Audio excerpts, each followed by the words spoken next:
Good morning, students. Welcome to EduSmart Abacus Academy. Today, we will practice some verbal reasoning questions from the topic series completion. যেটো আমি last উইকৰ পৰা practice কৰি আছিলোঁ so তাৰ আজি কেইটামান সিৰিজৰ ওপৰত আমি কুৱেশ্যন প্ৰেক্টিছ কৰিম সো আমাৰ প্ৰথম সিৰিজটো দিয়া আছে 1 9 25 49 then question mark then 121 so we have to find this number. তো ইয়াত আমি যদি সিৰিজটো ভালদৰে অবজাৰ্ভ কৰো মই আগতেও কৈছিলো তোমালোকক যে আমি সিৰিজ নাইবা ৰিজনিংৰ ক্ষেত্ৰত ভাৰ্বেল হওক নাইবা নন ভাৰ্বেল হওক আমি সদায় এটা সিৰিজ এটা হওক নাইবা সেই ৰিজনিং কুৱেশ্যন সদায় observe reasoning is all about observation তুমি কিমান ক্লোজলি কিমান ডিপলি অবজাৰ্ভ কৰিব পাৰিছা তো সিমান সোনকালে তুমি এই পেটাৰ্নটো ব্ৰেক কৰিব পাৰিবা ওকে লাইক পেটাৰ্নটো সেই কোডটো ক্ৰেক কৰিব পাৰিবা So, ইয়াত আমাৰ আহিছে প্ৰথম 1 then 9 then 25 so ইয়াত যদি আমি ভালদৰে মন কৰো this 1 means 1 square 9 means 3 square 25 means 5 square 49 means 7 square 121 means 11 square so অৰ্থাৎ ইয়াত আমি দেখিবলৈ পাইছো consecutive odd numberৰ square বিলাকে কি কৰি আছে এই সিৰিজটো form কৰিছে okay so the series is formed by the square of the consecutive odd numbers starting from 1 ঠিক আছে so ইয়াত এইটো যদি 7 square আছে 7 ৰ পিছত আমাৰ কিমান হয় odd number 9 so এই যেটো সিৰিজটো কমপ্লিট কৰাৰ কাৰণে এই নাম্বাৰটো আমাক ফাইন্ড আউট কৰিব দিছে so it will be 9 square okay so 9 square means 81 so the series will be completed if we put 81 here ঠিক আছে so 81 is the answer next next series to আমাক দিয়া আছে 1 2 6 7 21 22 66 and 67 so ইয়াত আমি প্ৰথমতে যদি 1 আৰু 2 ৰিলেচনটো চাও 1 আৰু 2 ৰিলেচন কি হৈছে add 1 কৰিছো 1 ৰ লগত আমি add 1 কৰিছো then আমি 2 পাইছো then 2 আৰু 6 ৰ যদি ৰিলেচনটো চাও আমি ইয়াত দেখিবলৈ পাইছো 2 আৰু 6 ৰ ৰিলেচন কি হৈ আছে 2 মাল্টিপ্লাই বাই 3 then আমি কিমান পাম 6 পাম 6 আৰু 7 ৰ ৰিলেচন again কি কৰিছো আমি add 1 কৰিছো 1 কৰাৰ লগে লগে 6 + 1 7 7 আৰু 21 এই দুটা নাম্বাৰৰ ৰিলেচনটো again 7 multiply by 3 7 3 are 21 then again 21 ৰ পৰা 22 পোৱাৰ কাৰণে add 1 কৰিছো আমি ইয়াত দেখিছো ফাৰ্স্ট টাৰ্মটোক আমি কি কৰিছো 1 এড কৰিছো then multiply by 3 তো ফাৰ্স্ট টাৰ্মৰ পৰা সেকেন্ড টাৰ্ম পোৱাৰ কাৰণে আমি add 1 কৰিছো সেকেন্ড টাৰ্মৰ পৰা থাৰ্ড টাৰ্ম পোৱাৰ কাৰণে আমি multiply by 3 কৰিছো সো তেনেকৈ অল্টাৰনেটিভলি আমি সিৰিজটো আগুৱাই গৈ আছো that means 21 ৰ পৰা 22 পোৱাৰ কাৰণে যদি আমি add 1 কৰিছো next 22 ৰ পৰা 66 পোৱাৰ কাৰণে আমি কি multiply by 3 কৰিছো কাক 22 okay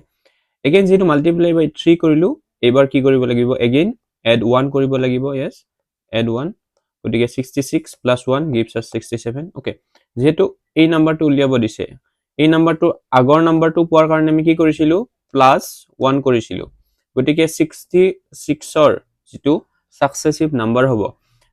সেই নাম্বাৰটো পোৱাৰ কাৰণে আমি কি কৰিব লাগিব multiply by 3 কাক 67 ক যেটো 67 টো আমি 1 এৰে sorry 66 ৰ লগত 1 এড কৰি 67 পাইছিলো সেই কাৰণে এবাৰ multiply by 3 যেটো আমি এই প্যাটাৰ্নটো ফলো কৰিব লাগিব ওকে so 67 ক multiply by 3 কৰিব লাগিব then we will get the answer so the answer will be 201 67 into 3 gives us 201 so এনেকৈ এই সিৰিজটো আমি কমপ্লিট কৰিব পাৰো ওকে that means আমাৰ ফলো হল add 1 multiply by 3 okay so এনেকৈ আমি এইটো কমপ্লিট কৰিলো next complete the series ইয়াত দিয়া আছে 2 by root 5 3 by 5 4 by 5 root 5 5 by 25 so ইয়াত যদি আমি again ভালদৰে চাও নিউমাৰেটৰ কেইটা অৰ্থাৎ এই নিউমাৰেটৰ কেইটা কি হৈ গৈ আছে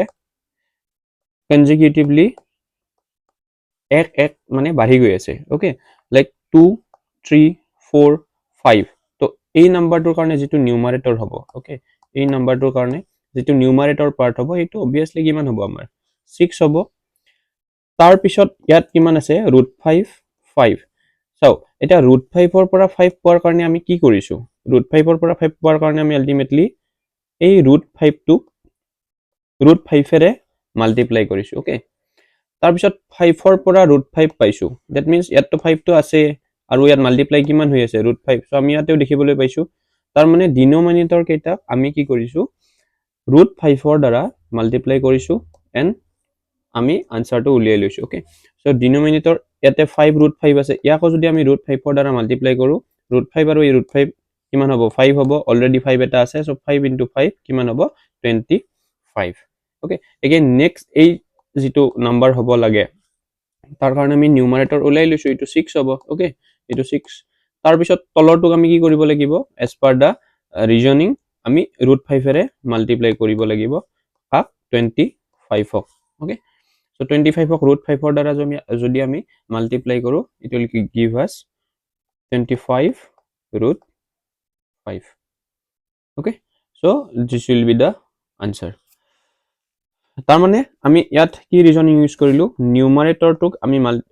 জাস্ট এক বঢ়াই গৈছো নিউমাৰেটৰ লগত এক যোগ কৰি গৈ আছো নেক্সট নিউমাৰেটৰটো পোৱাৰ কাৰণে আৰু ডিনোমিনেটৰটোৰ লগত কি কৰিছো √5 আমি মাল্টিপ্লাই কৰিছো ডিনোমিনেটৰটোক √5 ৰ দ্বাৰা মাল্টিপ্লাই কৰিছো so this is the reasoning used in this case next আহিছে আমাৰ এটা সিরিজ 3 10 101 okay so 3 10 101 এই সিরিজটোত again 3 ৰ পৰা 10 পাইছো 10 ৰ পৰা 101 পাইছো so ইয়াত যদি আমি ভালদৰে again বস্তুটো চাও এবাৰ মন কৰো so 3 to 10 পোৱাৰ কাৰণে আমি কি কৰিছো 3 স্কয়াৰ প্লাস 1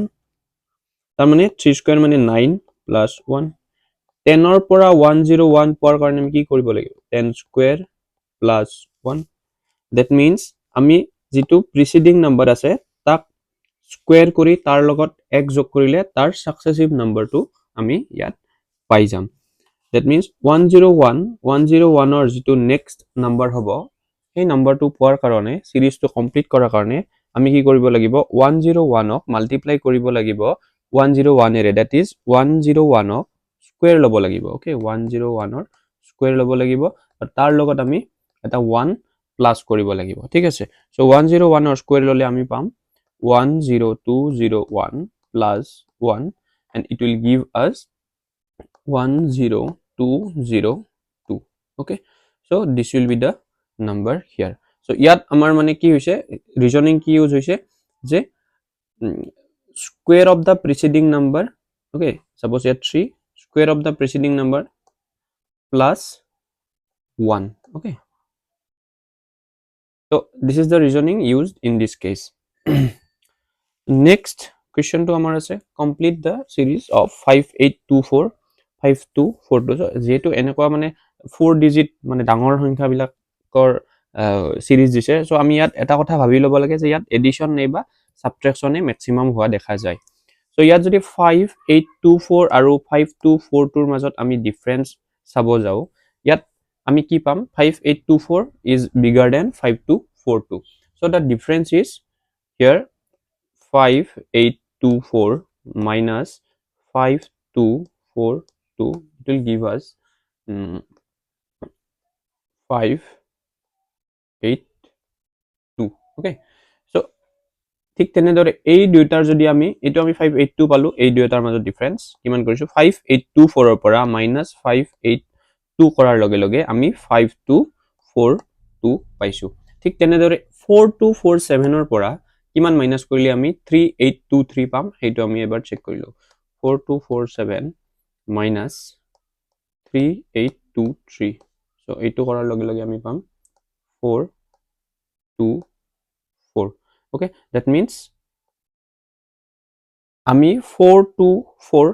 মাইনাস কৰিছো কাৰ পৰা 4247 ৰ পৰা 424 আমি মাইনাস কৰিছো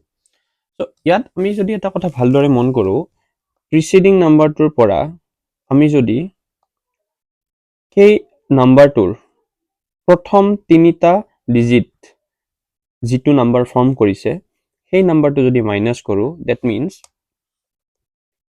52 ইয়াত মই কি মাইনাস কৰিছো ইয়াত মই লিখি থৈ দিছো ইয়াত এইটোত আমি মাইনাস কৰিছিলো 582 ওকে আৰু এইটোত মাইনাছ কৰিছিলোঁ 424 চ' এই 582ৰ প্ৰথম পাৰ্টটো কি আছে 582 ফাৰ্ষ্ট তিনিটা ডিজিটৰ পাৰ্টটো 582 চ' 582ৰ পৰা 5824ৰ পৰা ফাৰ্ষ্ট তিনিটা ডিজিটে ফৰ্ম কৰা নম্বৰটো যেতিয়া মাইনাছ কৰিছোঁ তেতিয়া আমি নেক্সট সাকসেসিভ নাম্বাৰটো পাইছোঁ দেন এইটোৰ পৰাও সেই একে ৰিজনিং ইউজ হৈছে প্ৰথম তিনিটা ডিজিটে ফৰ্ম কৰা নম্বৰটো এই গোটেই নম্বৰটোৰ পৰা মাইনাছ কৰাৰ লগে লগে আমি কিমান পাইছোঁ 3823 তাৰ পিছৰ নম্বৰটো পাইছোঁ গতিকে এই নম্বৰটো যদি উলিয়াব লাগে দ্যাট মিন্স এই নম্বৰটোৰ পৰা এই 5242ৰ পৰা কি মাইনাছ কৰিব লাগিব 524 524টোৰ পৰা 524ৰ 4এ ফৰ্ম কৰা যিটো নম্বৰ 524 ইয়াক মাইনাছ কৰিব লাগিব দ্যাট ইজ 524 2 minus 524 এইটো আমি মাইনাছ কৰিব লাগিব then we will get the answer okay so the answer in this case will be 5242 minus 524 gives us 4718 okay so the answer in this case will be 4718 again আমি যদি verify কৰো like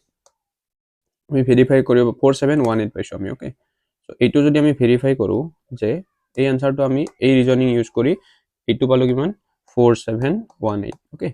এটা 4718 ৰ next নাম্বাৰটো এইটো হৈছে already কোৱেশ্চনত দিয়া আছে যদি আমি এইটো ভেৰিফাই কৰিব বিচাৰো তেতিয়া হলে আমি কি কৰিব লাগিব এই ৰিজনিংটো ইউজ কৰিব লাগিব 4718 ৰ পৰা 471 মাইনাছ কৰিব লাগিব ওকে 471 আমি ইয়াত মাইনাছ কৰিব লাগিব ঠিক আছে so the answer will be 42 obviously hobo 4247 that means amar jitu reasoning ami guess korisilo jitu reasoning ami follow korilu that reasoning is correct so enekoi ami series homu sabo paru different with so ajir video tut eikhini asile next notun concept eta loi ami agbari so thanks for watching aru kiba thakile amar hoite jogajog koribo pariba tomaloke thank you